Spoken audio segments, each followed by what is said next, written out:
also like on the show, like just as we did up here, every time anyone introduces themselves, you know, it's like, hey, I'm Nova, I use hammers. Hey, I'm, you know, Gojo, and I'm the most sexy, powerful person in the universe. And then it's like, hey, I'm Panda. I'm a panda. That's it. The end of the story. Yeah. So there's always jokes and stuff made about that. That was always fun for me.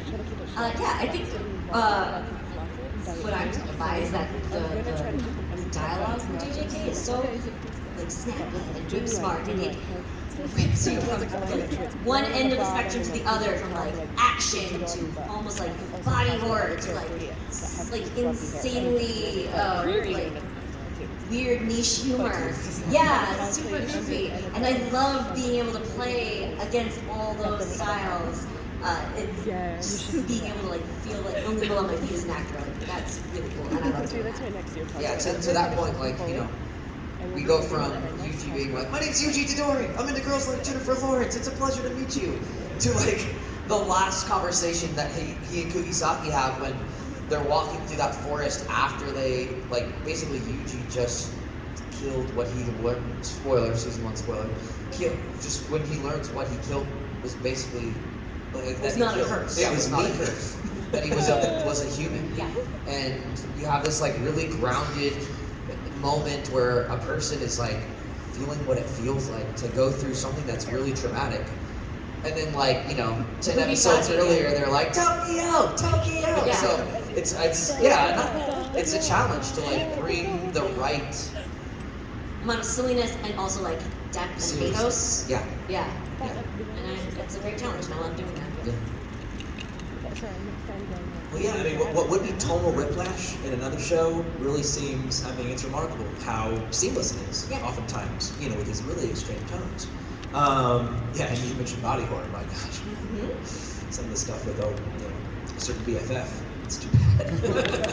I've never seen something quite like that, because I can't do that, no spoilers, but, you know, you think certain characters are probably safe for the early going of the show. You mean like they show up in the opening credits? Yeah, you know? Like Game of Thrones type sets. Hold on one second. Still too soon. Still too soon. Wait for it. There's going to be a good payoff here. It's for you, Junpei. No! Oh my!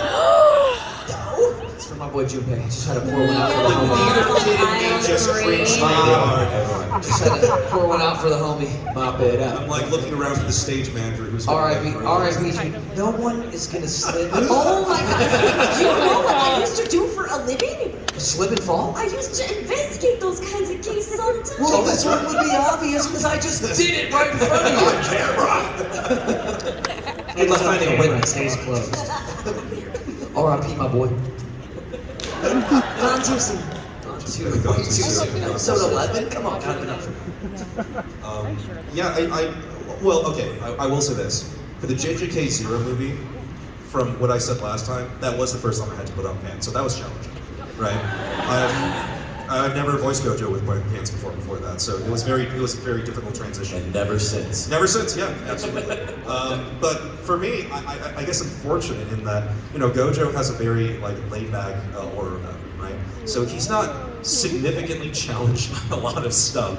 So it was a very carefree romp for me through the show. I know you guys are going through like this really gritty, like dramatic, like, oh, my character is changing forever. I'm like, Gojo's like, oh, yeah, skirt. Yeah, that's it. That was my challenge. But you know, in the next couple of seasons, I'll probably run into some more. Yeah. Yeah. So I'm wondering for each of you how you approach actually bringing a voice to life for the character, because the characters aren't necessarily your voices; they are a performance. And I'm wondering how you arrived at the voice you used for your characters. I would say au contraire, my frère. Mon frère?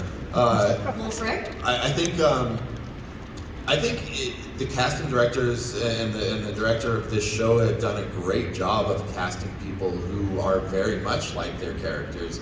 And you know, that could be part coincidence or whatever, but like it's fun. And I think part of the fun tonal changes, the silliness that we can do, the seriousness that we can do, is because I can speak for myself. I'm not putting on much. I'm acting as myself. I've always said I think Panda's a lot like me in real life. I think as far as the characters I played, he's probably the closest. You know, he's big brother type of thing. You know, especially with his second year class. But you know, all that aside, like a lot of that acting and that fun and that intensity comes from the fact that we get to focus on being the character and not necessarily have to worry about changing who we are so much. I don't know if that makes sense. Yeah, I agree. Like, I feel like I didn't have to move my voice very far to be Nobara. Like, she really sits like kind of easily right in here, maybe like a little higher sometimes. But like you were saying, it freed me up to really just be able to focus on like, what is she doing in this moment? Why is she doing these things? And what's important to her? And really like hold on to those things. Sometimes when you're doing like a character voice and then having to act like a really hard scene, it's like twice as hard because you're doing this. But no, Pat had up the back. I already failed. Yeah, Sorry. do that really good Scottish accent that you do and act while doing it. Show them that. I hate you so much.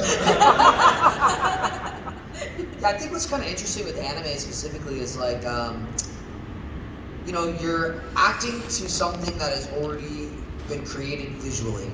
So in a way, your creative process is not limited, but it is sort of already, like the rules have already been set of the world. So like, for example, on another show that I've done where it's prelay animation, meaning you record to a script versus, and then it's sent off and animated later. You can do more initially to find out who that character is and play with it. So it's not that you still can't do a lot with the anime. It's just you have there's more constraints that kind of inform you what you need to do. And I think with a show like JJK, we all got to the point really quickly where we realized this is not the typical like overly acted or like anime acted show. And so it allows us to have some really grounded moments, which I think lends itself towards using your natural voice and stuff. So like, I don't know if you can hear it, but I don't really change my voice at all for Yuji. It is like, I am not the character and I am still acting in those moments, but with anime specifically, you are taking in information right there and letting it inform you in the moment, as opposed to like creating a character outside of that space, you know? I don't know if that's too heady, but Makes sense to me. Yeah, I mean, the trick is finding commonality. If you can find that, then that's your end. Because, like, I mean... You mean acting-wise? Like, oh, I have this in common with this? Yes, even if it's just a sliver of commonality, if you can find it, that's really helpful. Even something like, well, in Demon Slayer, I play Enmu, who's a proudly irredeemable sadist who wants to devour a trainload full of civilians. How do you sympathize with that? So relatable. And so, the thing is, you find a way, though. You know, that's hard to empathize or sympathize with, but you can relate to somebody working really hard and making a great plan and then it falling through at the last second due to factors way outside of your control. We've all been there. Or trying to impress somebody, a boss for example, or somebody you're in love with who doesn't reciprocate.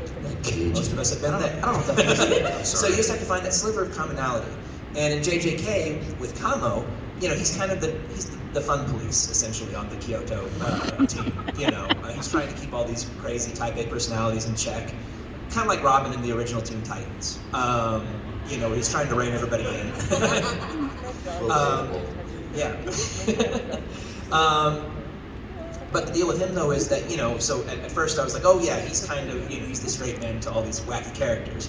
But then I thought about it more and I'm like, oh no, you know, there is something there you can connect to in terms of like, you know, he has a chip in his shoulder, he has an inferiority complex because of his status as the heir of the Kamo clan. He was, you know, he's illegitimate, but he's the only one in the family who has, you know, the gift, and so he's the heir, even though he's technically a bastard. And the Kamo clan is obsessed, you know, with bloodlines and whatnot, so it's a big deal for him to actually have that position, you know, despite the circumstances of his birth. And so, you know, that's something that weighs heavily on him. And so I tried to draw from that as much as possible, so he wasn't just a sourpuss the whole time. Oh, of course, you know, during that wonderful baseball episode where he finds some commonality with Yuji, technically. Right before striking out in spectacular fashion. Can you tell that Landon's thought about this a little bit?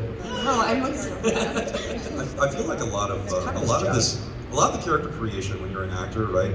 Instead of like for voiceover specifically, I feel like instead of going to first to be like, all right, what kind of voice am I going to pick? right? I think really it's all about perspective.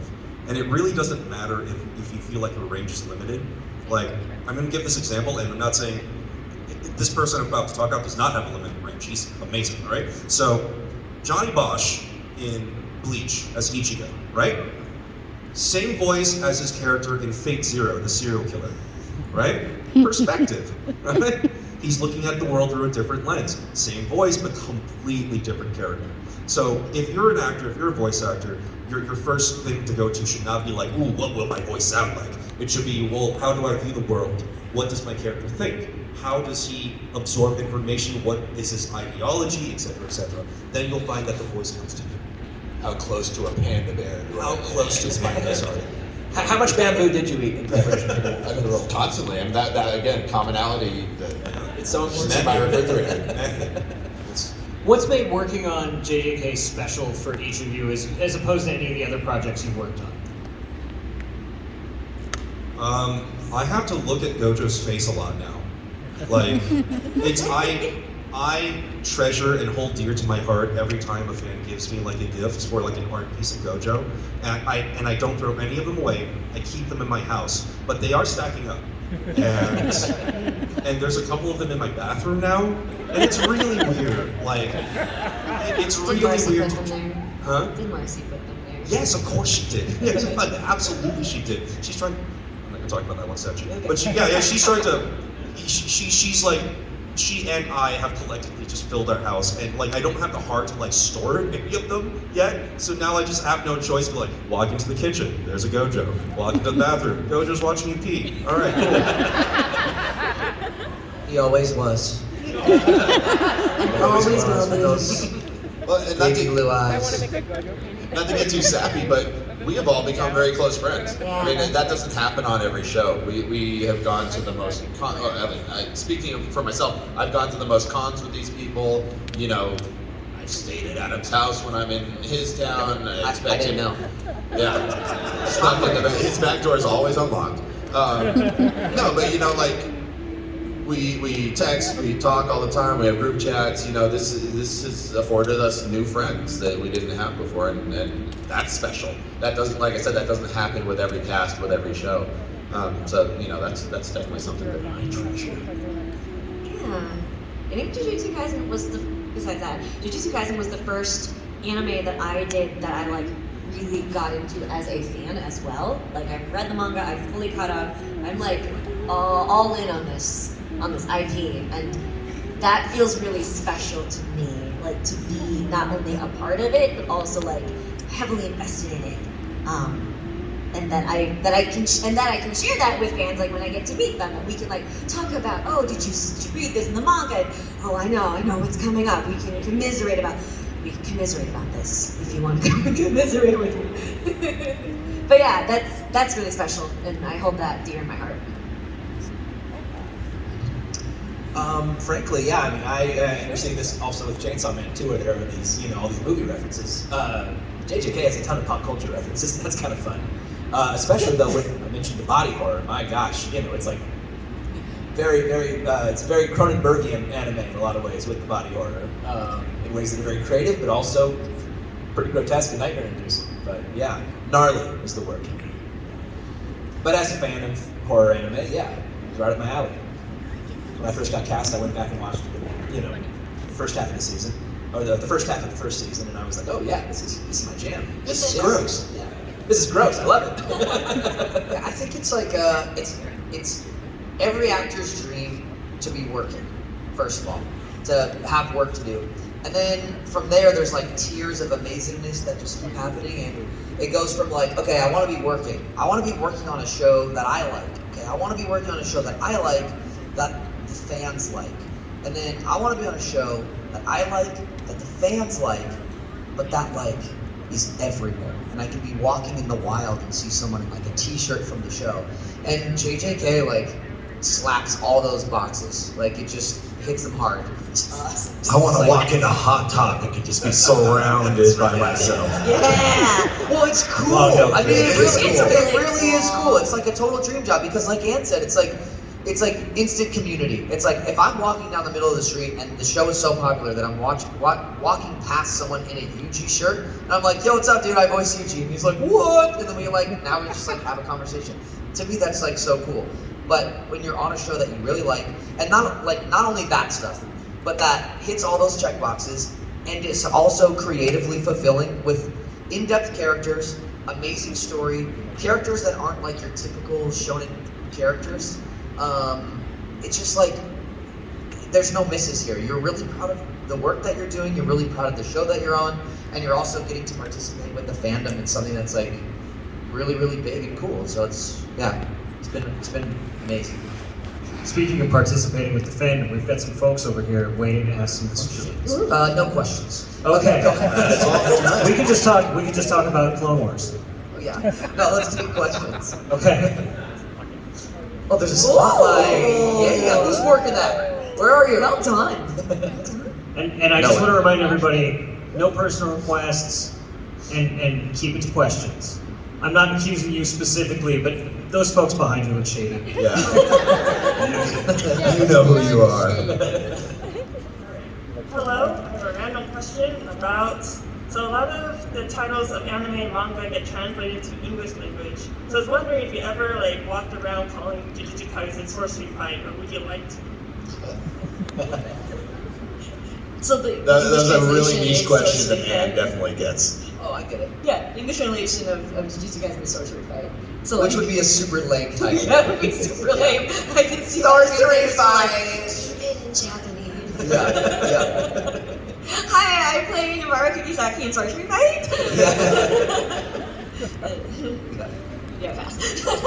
A serious answer is it's cool how strictly they kept us paying homage to the Japanese source material. Yes. I mean, from the way we pronounce the names to the the significance of the scenes that we're in and everything, we try to reference the Japanese as much as possible and stay as close to the source material as we can. Yeah, it's interesting. It's this fine line because you are bringing something that's written in its like in the language it's first written in, and you're translating it to what the people who make it want it to be for as wide of an audience as possible.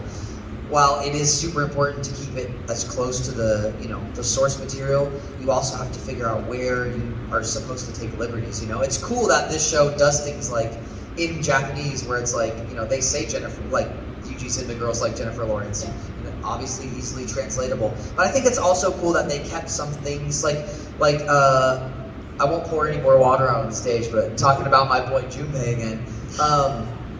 When there's a scene with Yuji and his mom, and he refers to her as a green onion lady. Oh yeah.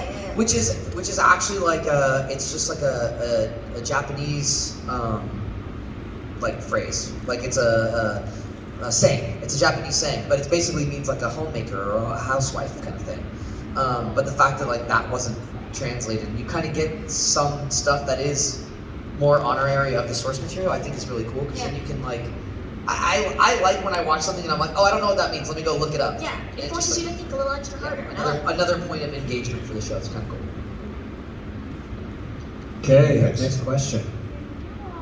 Your You gotta microphone get is closer. off or something, or you need to get closer. You all imitate Sukuna. That is Can a we all quest. imitate Sukuna? Did we all audition for Sukuna? I wish. Yeah, I did actually. auditioned for Sukuna. I didn't get to audition for Well- Who's first? Matt, do it. I had no idea. I don't think I've watched a single Sukuna scene. Sorry to out myself like this. But he's always like, I'm Ray Chase and I'm a bad guy. Yeah, Stuff like that. Yeah. that's pretty much it. No one else needs to go because I nailed it. I think you nailed it. Yeah, I think you nailed it. I'm still. Okay. Yeah. Although what Yuji probably hears all the time is like,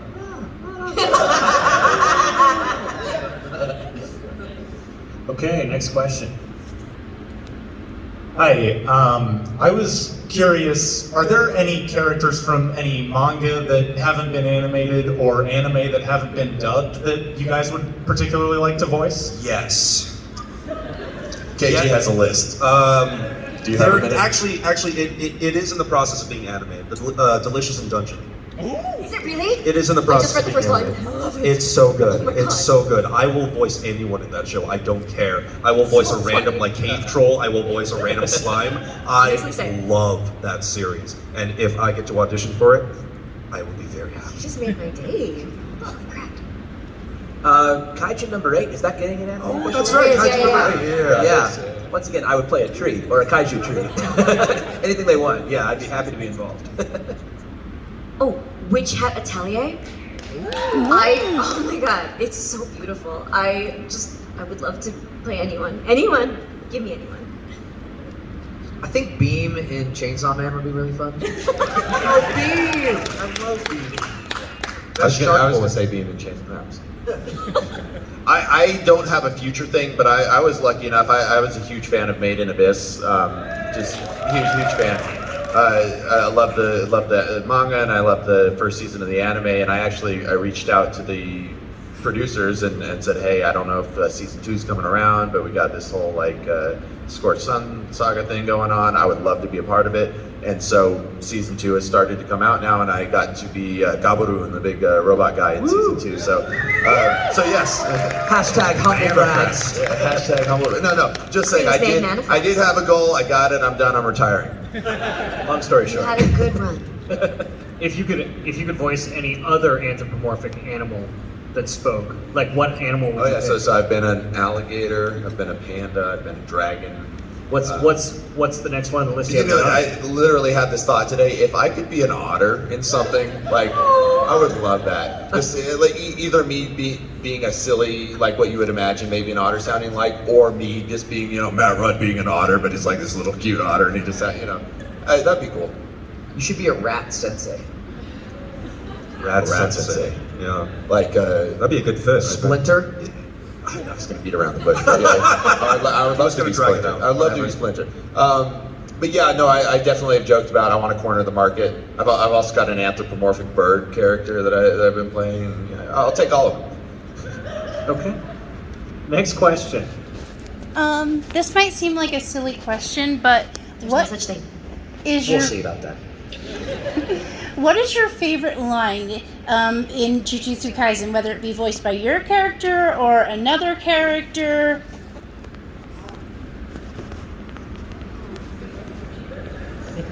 You're gonna make me dumber than I already am! That was my answer! I loved in the movie that I got to fill in for Adam and ask the questions like, "Hey, Maki," they were like, no, it was Yuta. "Hey, Yuta, what kind of girls are you into? You like big boobs or small boobs?" and then leaning over and whispering to Maki, "I think you got a shot." I remember, okay, it's tied. I have two answers. One, there was that episode where Nobara was first introduced, right? And they go into that building, and Megumi and Gojo are outside having a conversation. And then, like, something comes up, and it's like, I wonder if Nobara's, like, cut out for the job. And then, like, something crazy happens, like, someone gets, like, one of the persons get, like, exorcised by the needle thing. And then I remember Gojo looked up, and I really enjoyed this read. It was like, oh yeah, good, she's crazy. But also that is tied with Formation B. Formation, I love Formation B so much. That whole scene. The records line. Records. There's so many good ones. There's the Nobara when she's like, what does she say? She's like, no, this is probably why no one likes you, or this is why no girl likes you, or something like that. This is why you can't get girls to like you or something like that. How do you know they don't like me, huh? Are you even popular enough to talk? Amy got away with that because she was upstairs, man. If she heard that, I also really like Mount Fuji. His head is Mount Fuji. Let's see, I've talked about Kamo a little bit. I guess I'll talk about Aso for this. But yeah, that was so fun to create that voice. Once again, had to find the character first. But then, yeah, I'm like, okay, I need to differentiate him though from Kamo because they're actually related to each other. So I couldn't have them be too similar. But that was a lot of fun though because I found a way to make him flamboyant. But at the same time, the thing was, I mean, he's this over-the-top, really fun character, but he goes through, this kind of evolution where by the end, you feel really sorry for him. He loves his brothers, and things fall apart. literally at the end. But when we were having pure fun though, it was at the very beginning when he's introduced and we start to fight. Oh, yeah. Yeah, and he goes, "I didn't realize you were a woman."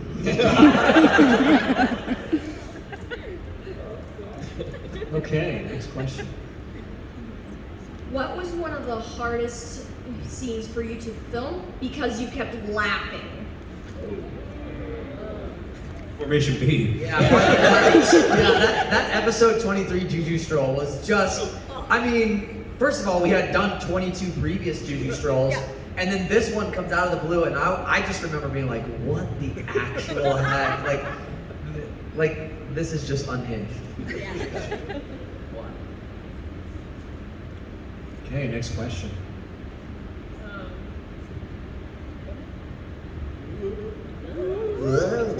Technical issues. If you were to pick a favorite animal, what would it be? Pick a favorite animal? There was a Juju Stroll about this. You guys better say the right answer. Eagle. Koala. Are you kidding me? The answer is obviously panda! Tasmanian tiger, R.I.P. I will say mine is panda adjacent. It is a bear. However, I do have to put out that a bear is at the same time my favorite animal. I think they're super cute, but also the animal I'm afraid of the most. Like, I would like hug a sleeping one, or like maybe a baby, and then run really fast. So your answer is just a regular ass bear? Just a regular bear. Did you say ass bear? Regular ass bear. What's an ass bear? Regular rare mountain ass bear. I mean, What's a pandas regular are really ass bear? bears though. They're like. What is an ass bear? I love pandas and I love otters, as I mentioned earlier. I think otters are my favorite animals. Otters are mediocre. Next question. At best. Wow, what a way to Otters lose are a crowd. terrible animal and I hate them. Wow. You don't even want me to say that I hate cats. They're just so, they try to get me every I time. have 3 cats. They attack me. You must be doing something to them. They're trying to kill me. Do you ever take a second to realize that there's one common thing about all the people that don't like you in life?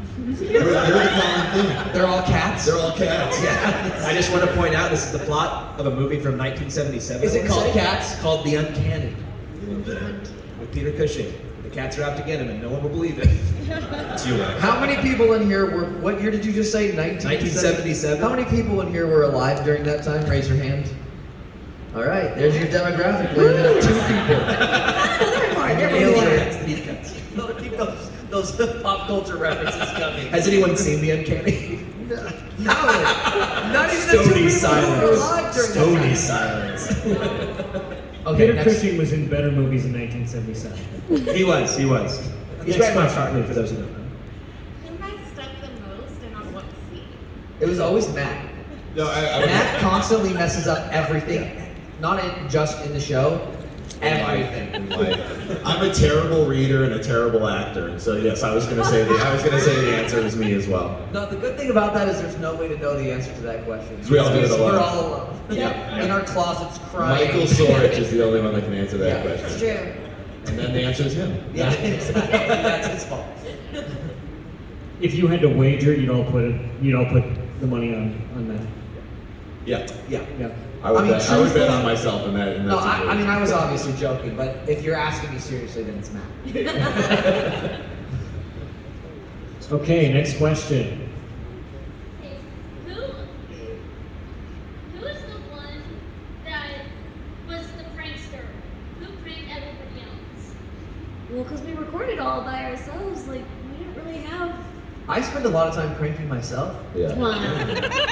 Like whoopee cushions, squirt guns. Classics. Adam spent this entire day so far pranking our handlers, so it's Yeah, like. It's true. Yeah, if you ask any of the people that work here at the It's convention, true. they'll say Adam. And I told them up front, I was like, none of us are divas, you have nothing to worry about with us, don't worry. I have this philosophy Then that hurricane Harrison. if you say anything with confidence, people will believe you because you said it confidently. So like, I hate cats. Nice save. Just to reiterate. Nice save. Next question. What was your favorite like fan interactions or fan art that you were given? Ooh. I have one. I have a singular one. Yeah. So I was at a convention in Arizona, maybe, and a group of college kids who were cosplaying like the Kyoto school and Tokyo school all came, giant group of people. And they were all kind of like laughing, we're kind of like huddled in a big group, and again, there was a lot of them. They all came up to the table, they were like, we love Jujutsu Kaisen, like this is so great, like, and I was like, you guys look amazing, this is cool. They were all in the baseball jerseys and like baseball outfits from the baseball. So. Yeah. It was awesome. So their cosplay was top tier. And so they're standing there and they're like, okay, we want to get something signed from you. I'm like, awesome, what is it? And they go, and they set on my table an air fryer with a printout of Mechamaru's face taped onto it. And I was like, they were one friend short. No one could cosplay Mechamaru, so they put a Mechamaru face on their air fryer, and I signed an air fryer. That was dirty. I opened it up and I'm like, yep, you guys are in college. This is not clean. This is not clean. Yeah, that was one of my all-time favorites. You signed a foot once, right? I signed a foot? Yeah. I had a Mahito cosplayer who had a Junpei sock puppet. Yes, I remember. Who kept, every time they saw me at this one particular convention, would hand me a little mini transfigured human. Like a little, that they had 3D printed. And then they had me sign the Junpei sock puppet, and I just signed it R.I.P. and then my name. So that was amazing. Yeah. We had just come back from Australia, Crunchyroll, Australia, and there was a group of cosplayers who were, I think it was like Maki, it was a couple other folks, but they were carting around, like pushing around a massive box. A familiar massive box with the eyeballs. But it was like they were just wheeling it around, and they brought it up to my table, and you know they got the little grins on, like. I'm like, okay, that's an amazing box. And then they opened it, and their Gojo cosplay friend popped out. Like, I was like, okay, that's fantastic. And they had like balls from a ball pit inside the box. Inside the box. It was a ball pit inside. So of course I signed the inside of the box with like a frowny face. It was great. I was down in Houston earlier this summer, and similarly to what Adam said, there was a big meetup of JJK cosplayers. I don't think they knew that any voice actors were at this particular convention, which is strangely common, right? At conventions, they don't know the voice actors. Anyway, but they were all doing this professional photo shoot, so they were all huddled around each other, and it was like everyone from Kyoto and from Tokyo and everyone.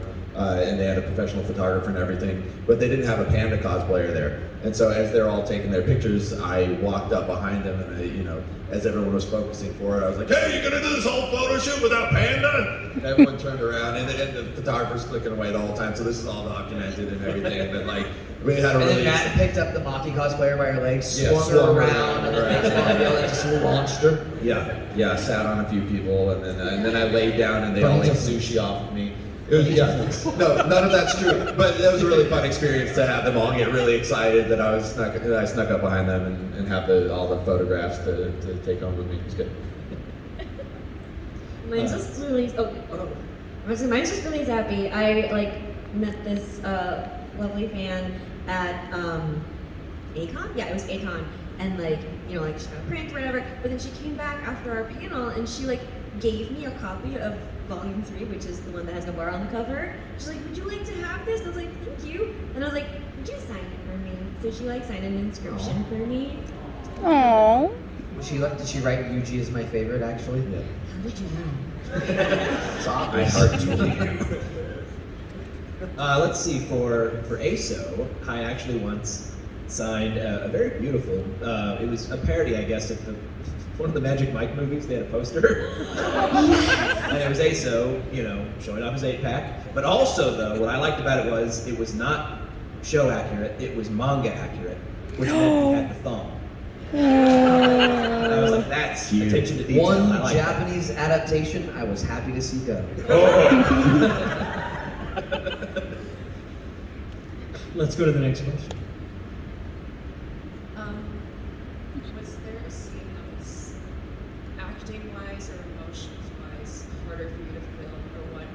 with the massive tonal shift coming up in the next season, which you're most nervous to film for the season? So Yeah, we couldn't hear the second half. speak up into the microphone. Was there a scene that was more difficult acting-wise or emotions-wise to film? Or with the big tonal shift coming up in the next season, is there one that you are more nervous to film for the same reasons? I just want to call out that you came up to the mic to speak louder, and then the air conditioner came on to spike you. I heard it. Do you want to repeat But it? you did great. You did great. Yeah, you did great. You did great. I heard every word of it, but I was just like, wow, air conditioner. Bad timing. Bad timing, girl. Mekamaru. Damn. I think the second half of the question could potentially be spoilery. Yeah, Spoilery so stuff maybe for our focus on- non-manga readers in the room. We should Yeah, probably boss. avoid that. Yeah. But for me, in the last two seasons of the last two episodes of the season, there's a lot of like Yuji realizing stuff and kind of realizing the weight of everything that is ahead of him. And there's a moment, even before the talk with Kugisaki, and it's all he says is "I'm sorry," but it's an "I'm sorry" right before he's about to kill Esso, basically. And that was really, it's so subtle and tiny, but means so much that it was just something I wanted to take a lot of care in and make sure that it like really, I don't know, translated and just like what I was feeling was really like being delivered in the dialogue. It came through. Thank you. You did great. Thanks, guys. You're the very best thing for the show. You guys are awesome. It was okay. Jojo. For me, it was the scene in is it episode 72 where she's fighting Momo. And she does that whole speech. You know, I don't give a damn about men are this and women have to be that. All the way through, you know, I am Nomaru Kugisaki. I had read ahead in the manga, so I knew that was coming. See that? Just thinking about the scene gave me chills. I'm cool. So like I knew it was coming, and so I was just like, okay, this is for me like that is thesis statement, right? Like that is exactly who she is, and I want to like honor that. So like I don't know, that was one where I was like, okay, I really want to like study the scene when it comes to this, like, and like really nail this. So we did a couple of takes, and I think they put together the best parts of all those takes. Yeah. Yeah. I agree. Thanks. The JJK Zero movie, the stuff between Dojo and Eito, the end of that was rough. It was the culmination of their entire relationship, and there was a, and again, I don't want to spoil too much for folks who haven't seen the film, but like. But what are you waiting for? Directly after that scene with him at the end of the movie, Gojo has to go on to the end where he meets the kids and suddenly he's silly again, right? And you know, the stuff that happened in between those two scenes was, you know, life altering. Yeah. So it was such a crazy tonal shift, and it really gives insight to this character where this man can go through something like that and then immediately sort of put on like a brave face for these kids. It was a very interesting and sort of introspective look into Gojo's psyche that was really useful for this coming next season. So yeah, that one for sure. Just a quick side note, like it's always really cool hearing you guys talk about your characters because it almost gives, I don't know, it's like insider info or something like that. It's really, it just like adds layers to the show that you wouldn't necessarily get on just like a normal watch through. And when you watch it or think about those scenes with that kind of filter on it, it's really cool. When we had been on panels before, so first of all, like I said earlier, I immediately feel like I relate to Panda a lot. I think goofy exterior, you know, very sentimental interior, and very reliable kind of person. And we talked, you know, in previous panels about how specifically with Nobara, there's the moment in the Mekamaru battle where Panda's doing his own thing, she's doing her own thing, and he takes note that she's not going to survive what's about to happen to her, and then his answer is to jump in front of the blast and take the hit for her. And so there's a flash of that really kind of you know, and I'm doing the Goosebumps thing, but like that was always a special moment for me in season 1. And then, as KG was saying, the movie, I think, really delved into a lot more of that subtlety more, and I loved how my instinctual, you know, take on how Panda would react to things really kept coming up over and over again in the movie, in the sense that that Toge was a troubled person who he couldn't talk to anyone, and he you know, had a troubled childhood because he can't communicate, or else he's going to kill people. And Panda was always the guy that stepped in and was like, hey, you know, and it was very un-Panda. It wasn't like, hey, blah, blah, blah, blah, blah. It was like, you guys know, like, he's got troubles, and he means well, but you know, you shouldn't be scared of him, that kind of thing. And then also the thing that I loved with Gojo is that when crazy crap was going down at the climax of the movie, Gojo didn't have time to deal with what he needed to deal with, and he turned to Panda and was like, you can handle this, you gotta go take care of this. He sent Panda and Toge to go, you know, it was a suicide mission of sorts, but it was, at the same time, I felt like he couldn't have turned to anyone else in the crew and known that they were gonna be able to do what he needed them to do. So yeah, you know, I love those little moments where, like, the goofy, because obviously he's a giant talking panda, he's comedic relief for most of the show, but you see that there's like a real trustworthy, strong character underneath there. It's definitely at the end for Aso, after he loses his youngest brother and goes from being a fun, flamboyant villain to just a being of pure spite, where you're almost relieved when he dies, because he wants to survive, but only to get revenge, and there's really not much, you know, the glimmers of humanity and love that we saw earlier are gone, and he's just, being driven by pure spite, and frankly, it's almost like a rabid dog, and you're relieved when he dies, and that was certainly challenging to play, and definitely harrowing in some ways. We have time for just a few more questions, so go ahead. How did you guys get started voice acting? One-word answers. we did fun one-word answers in our previous panel. I'll keep this short. I started when I was a kid. I just always loved cartoons, so I took an acting class, and that was it. Margodian. Well, that was much later. that was much later. My story is a lot longer, but it started with Disney movies. Little Mermaid. That was the first thing that I loved, and that was the spark that has carried me through. Inside the actor's studio, they were interviewing the cast of The Simpsons, and I was expecting an entire town full of actors, and then there were 6 people, and that blew my mind as a kid. I was like, you're all of them? Oh my gosh. So that planted the seeds for sure. It was a complete accident. I did a dubbing, I'm sorry. I did a podcast for a dubbing studio, and then the director for that podcast liked the way I sounded. He invited me to do a couple of lines on like Melancholy of Haruhi Suzumiya, and then it just sort of snowballed. In college, I watched The Emperor's New Groove with my wife, and she was like, you know, you remind me of Kronk. You were married in college? Well, it was 2 years after college, but no. My soon-to-be wife, my ex-girlfriend, soon-to-be wife. I just want to clear the picture here. Yeah, thank you. We watched The Emperor's New Groove together, and she was like, hey, you look like Kronk. You should be more like Kronk. And I was like, all right, I'll practice that voice.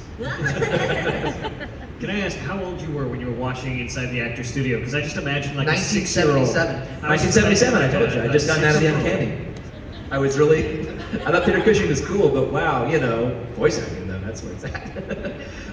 No, it was weird. It was, I was on vacation with my family in Florida, and we were at a place called Sandestin, but the weather was really bad that day, so we had to stay inside, and I was just watching TV. And that episode popped up. How old was I? Someone needs to look up when that episode aired. I think I was probably 9 or 10. I just love the idea of like a 9 or 10-year-old like eating cereal and watching Inside the Actor's Studio. You've spent enough time with Landon to know he's an old soul. He's a cultured soul. I imagine at 9 or 10 he was definitely Inside the Actor's Studio. Next question. Well, you guys are actually just so on top of it that you just totally answered the question that I had. So, excellent work.